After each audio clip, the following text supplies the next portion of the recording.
Alright, this will be just a short, brief to the point video of the way I've rigged me up an attachment. If you can see on the far side here is I found me two straps that fit the down tubes. You can see this is the down tubes on my Heritage Softail. It's an 07 Heritage Softail.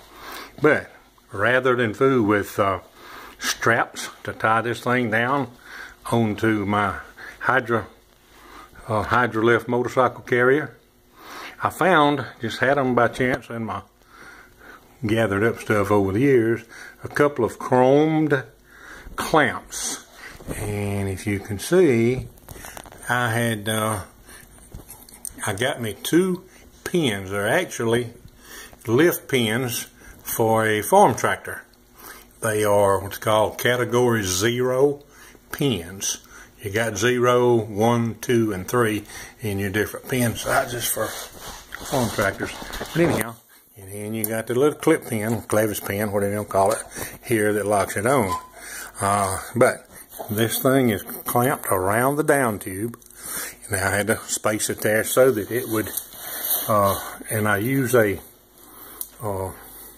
top link. I'll talk about more of that in a minute. But anyway, I use a top link that goes on the tractor 3-point hitch to go onto this thing, this pin right here. You slide it up and you put that clip pin in and lock it. The other end of the top link would go from here. On mine, it goes from here right down to the trailer, and it would be about where my toe is here.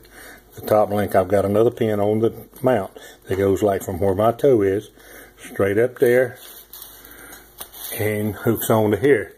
And that top link is adjustable.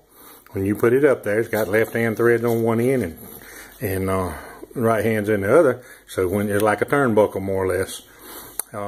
But that's what I use, one on each side to buckle that thing down. No more straps, worrying about straps getting loose or anything like that.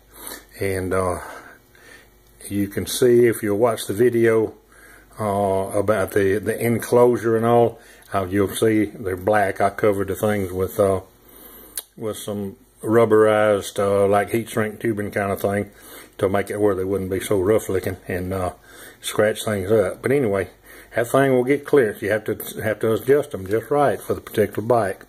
But when you could essentially haul this bike with one of those. It gives it a rigid mount.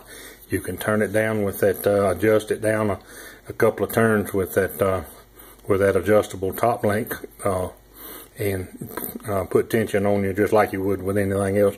Put tension on your forks. Pull down on your forks some, your front forks, and she's good to go. And it's not going anywhere. And I got the idea from a friend of mine, but he used a different kind of link. I updated, but what I did have to do to get a top link that was long enough, category 1 top link is a 3/4 inch pin. This category 0, category 0, which this one is, this pin is a 5/8 inch pin. But a category 0 top link is not long enough to reach from there to down to where on the floor. So I had to go to a category 1 top link to get the length I needed. But that is a 3/4 inch ID opening it. So I had to go at the farm store, got me a category 0 to category 1 bushing, which is 3/4 OD, 5/8 ID, which adapts the swivel joints on that top link back to the category 0 and gives me the length that I need to reach down to where my bottom hookup is. And in those bushings, what I did, I cut those off just whatever the length to match up with the joint that I was putting them in. Got them just like I wanted, and put some JB weld in there. JB welded them inside that thing, the bushings. So now I have a category 0 openings, or 5/8 inch openings on each end of it. And but then I have the category 1, and that gives you enough length to get what you want. Plus it's a little bit heavier. Super strong. That's all there is to it.